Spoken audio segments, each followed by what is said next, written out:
The first thing is we identified where we thought the flooding would take or would be and how long it would take to get there and how long it would last. Once that was determined, the Army Corps of Engineers began to take action, starting with reducing the existing water levels before the floodwaters arrived. We began releasing from our projects as early as the middle of March.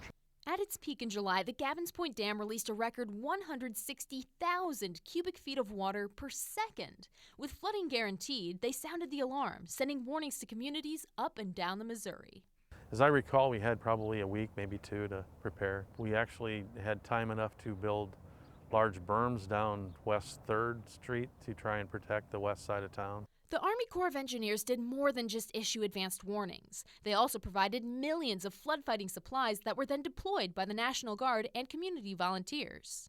The Corps of Engineers nationally has a stockpile of flood fight materials, and those include pumps to pump water out of areas, empty sandbags not full of sand, millions of them. And then we have other types of what we call rapid deployable flood barriers, HESCO baskets, Porta-Dam, which is just a tarp over a steel frame. And we used all of those things in 2011.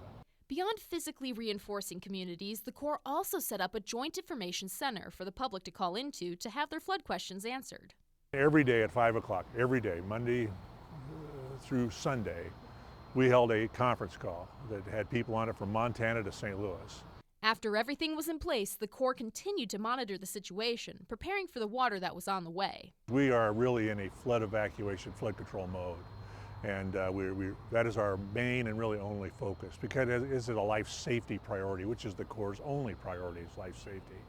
With help from the Corps, it was time for communities and their leaders to face the flood.